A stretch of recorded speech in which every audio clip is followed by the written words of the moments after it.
In this programme, we'll be looking at what should be done to make our roads safer for cyclists. How can we make riding a bike as safe and as popular here in South Yorkshire as it is in other European countries such as Denmark and the Netherlands?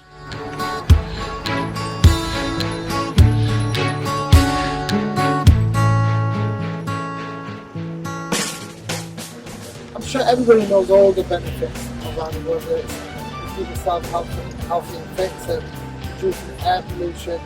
It literally, congestion literally ticks all the boxes. The more we can do as a council, I think, to encourage more people to actually get out and ride a bike, it'll be amazing. But also, we also have to make it really safe.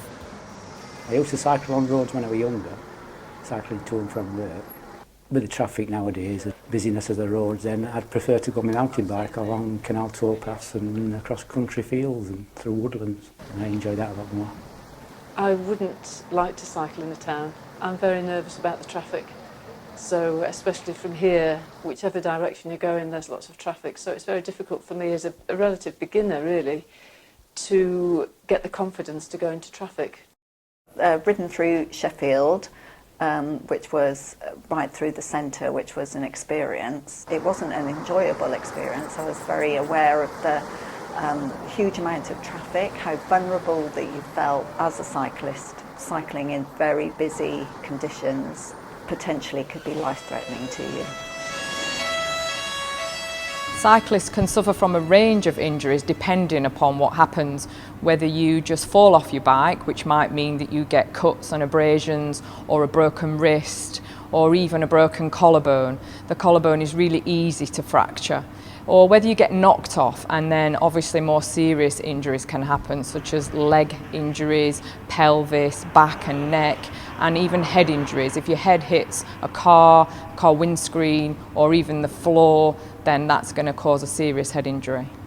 I think I've cycled in Sheffield pretty much all of my adult life. Cycling in the city can be a little bit daunting, but again, if you be more assertive on the road, make sure you're well lit, then you can still enjoy getting to work, and you don't have to worry about parking the car.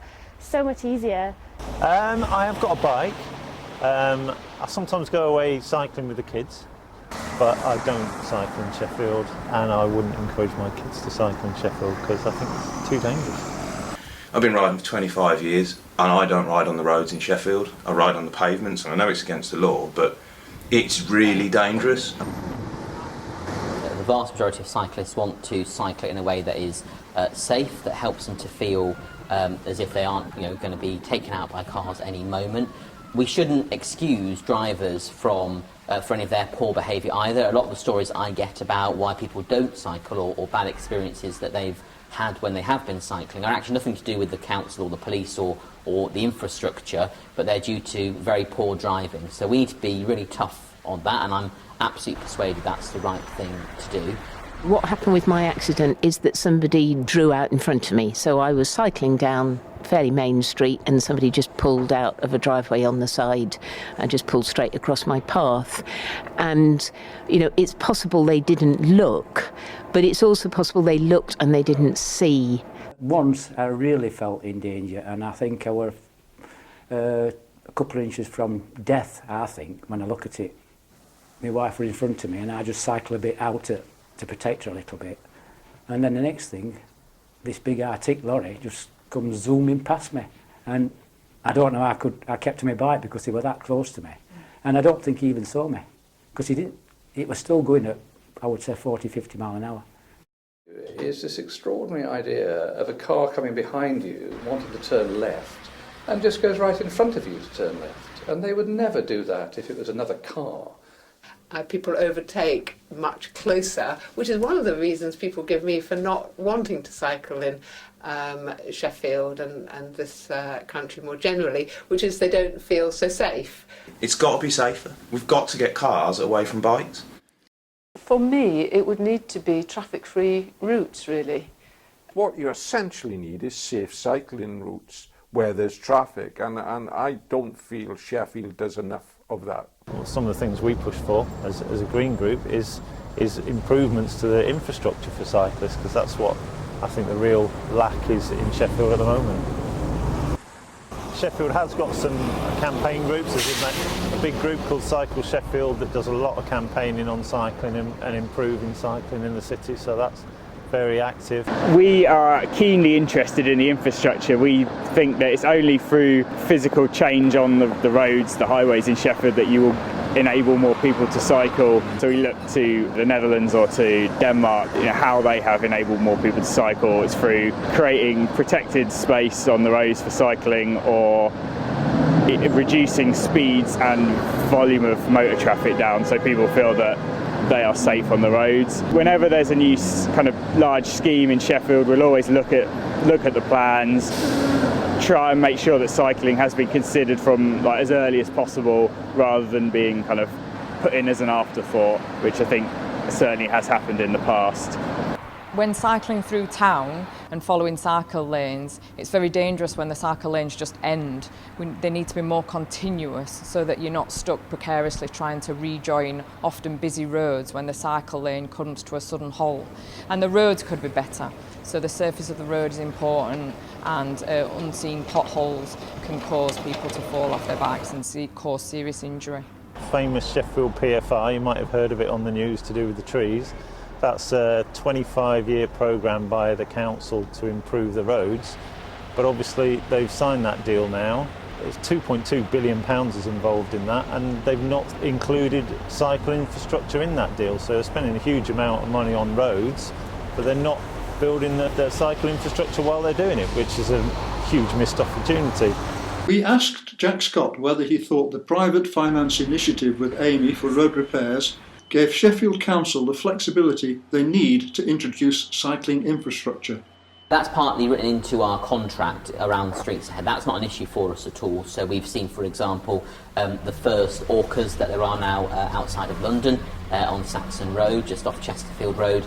Those were put in by Amy. Of course, we have to pay for that, like we'd have to pay any provider, or even if it was an in-house provision, we'd still need to make sure there was sufficient budget for that, but that's not an issue at all. Indeed, Amy are quite keen to do more innovative technological things as well, so that includes looking at traffic light junctions and timings and so on.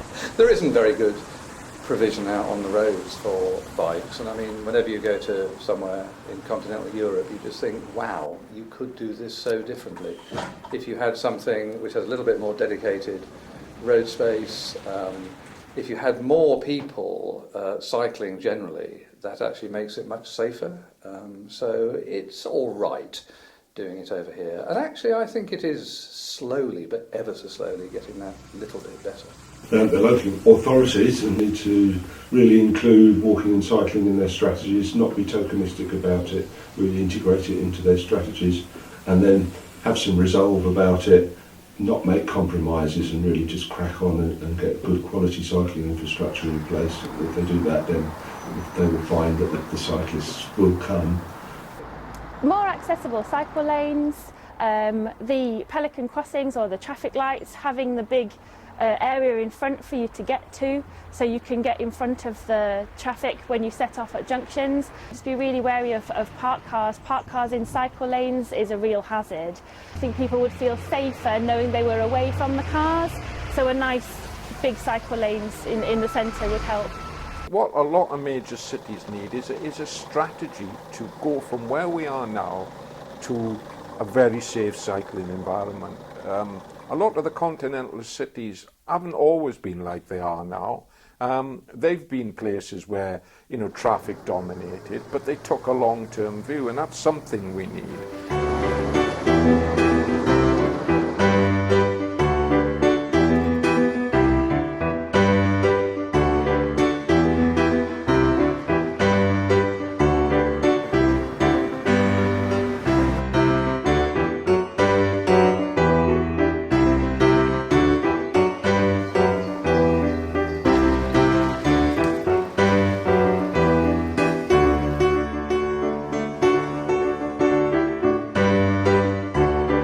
best place in the world to cycle by far, I think, is Holland. Denmark's also very good. Other countries have, quite good infrastructure. Somewhere like France, generally there isn't a lot of infrastructure, maybe in the cities there is, but on the other hand it's a big country with a lot of minor roads and not much traffic. It's great that in Sheffield we've got more cycle lanes than any other city other than London in the country. It's very positive. When I talk to cyclists, they make it quite clear to me that they need more of those to be segregated. They want those to be separate from the main traffic flow, and as a cyclist myself I know that I feel safer when I'm on those kind of routes rather than others. So we need more of that. Of course, this is really difficult to do in the context of the government's 8-year programme of austerity that's seen us lose nearly half of our money. So we have to find new ways of doing quite expensive things more cheaply, and that's why our transport vision and ultimately our transport strategy will be so much clearer about the kind of prioritisation that we're going to give to cycling, because it is something that can be a win-win-win for everybody, not just the cyclists but for drivers and the rest of our city as well. The main things we'd like to see is protected space on the arterial roads in Sheffield. Whilst having bits of cycle infrastructure in the city centre is great, we think really in order to get more people to cycle you're going to have to start putting protected space on roads like Ecclesall Road, Abbeydale Road, Chesterfield Road, the kind of main routes that feed into the city, and it's only through that you'll get more people cycling. Focus on residential areas, filtering out rat running traffic and reducing vehicle speeds. That's key, not just for getting more people to cycle but also just to make communities feel like more attractive places to live and work and play and study. Kind of residential high streets feel totally car dominated, they're just used to filter traffic through, which doesn't make them attractive places to be. If you're going to provide a viable alternative for the car is properly integrated transport. So, for example, in Sheffield, stagecoach trams don't allow bikes on the trams, even on a Sunday when there's hardly anyone using them. Integrating it with public transport is a really important part of encouraging cycling and the use of public transport. Why they haven't made the whole city 20 mile an hour, I don't know. It would have saved a great deal of money. You could have just one set of signs and so on around. But slower traffic certainly helps and gets a mentality as well, I think, of people looking out a little bit more. I think they could do more shared space areas where it's very obvious that people and bikes and cars share space, as they do in Barker's Pool, say, well, not the cars, but the people and the bikes do, with no accidents, no issues whatsoever for 20 years, and that's a very civilised way of doing it. I think they could promote more, really, cycling schemes to help train people and get people going. They have quite a good one, but it could be expanded and work with all the schools to try to get younger people cycling early, and they'll probably cycle for life. When we've spoken to people in communities about, well, what stops you from cycling, the first thing that people say is, well, probably about safety, or perceived risk of injury on the roads. And what we've seen from other countries, particularly the Netherlands in their growth of cycling from the 70s, is if you develop an infrastructure that supports and facilitates people to make it easier for them to cycle, you can see vast swathes of the population use cycling as a mode of transport. But that's going to take time. Inevitably, that's going to take time. And so I think one of the immediate things that we can do is really support people to learn how to cycle safely on the roads as they are. And there are ways of doing that. I cycle regularly around the town, and positioning yourself on the road, being confident, making sure that you don't feel like you are an intrusion on the road, is one way really to help people to grow in confidence when they're cycling. In Sheffield, I think we're quite well positioned in terms of support that people can get for cycling. So there are programs like Pedal Ready and Bike It that will actually show you how you can cycle safely. What we say to people is a lot of it is about your own confidence and position in the road. Under bikeability, which is the national standard that we train under, an important aspect of that is making sure you're in a very visible position on the road, that you're not right next to the pavement, where potholes might be anyway, but that you're in the stream of traffic and that you're constantly looking behind you, and that you make it very clear to cars or other traffic what you're doing, and that you make eye contact with drivers and other people. I think safe for cycling is about being visible, but it's also about being confident on the roads. I think that very often cyclists that I see, perhaps new to cycling, will cycle very close to the curb, which, should something happen, it doesn't give them any room to actually move. So cycling maybe a foot out from the edge of the road, making themselves visible, whether that is the types of clothing or whether that is lights. For me, a helmet is a core part of it.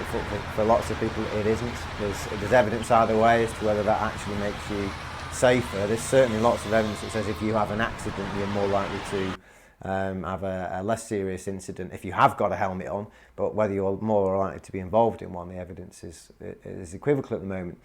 But for me, it's about making yourself visible and confident, and that's about road position and how you ride on the roads just as much as it is about whether you wear a high-vis tabard or such like.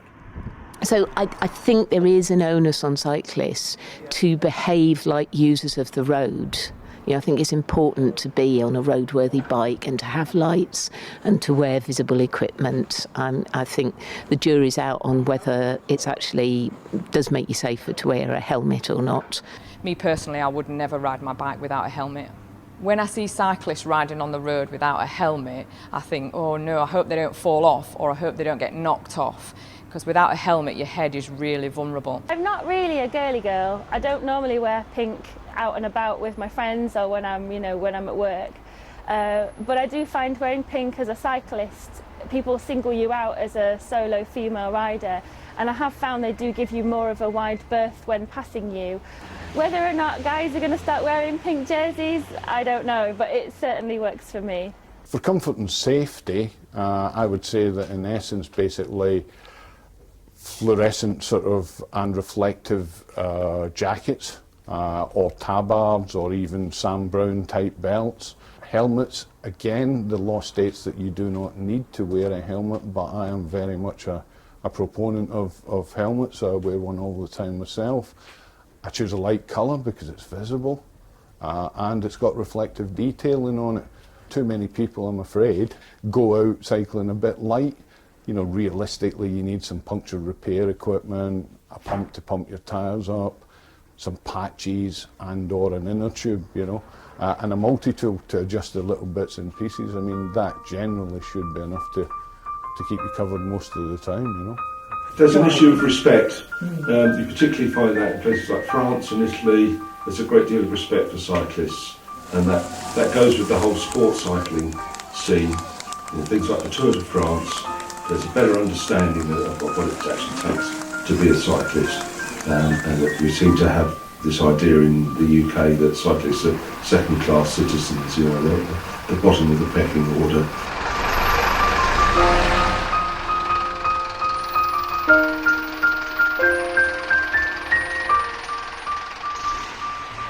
In our next film, we'll be demonstrating the need for a long-term strategy to encourage this most environmentally friendly means of transport. Just what should be done and who's got the political will to do it? So there's a huge challenge for us. It's easily overcome with a bicycle. The more bikes that we see, the more people on bikes that we see will tell us that this is a normal thing to do. And if more people cycled instead of getting in the car, the air quality would improve immeasurably. Cycling obviously is good for people's health, but it's also a crucial way of getting cars off the road. Integrating it with public transport is a really important part of encouraging cycling and the use of public transport. Kind of make more people think of cycling as a useful, practical means of transport. We'll also be looking at how to choose the most appropriate bike, whether for commuting, for sport, or simply for fun.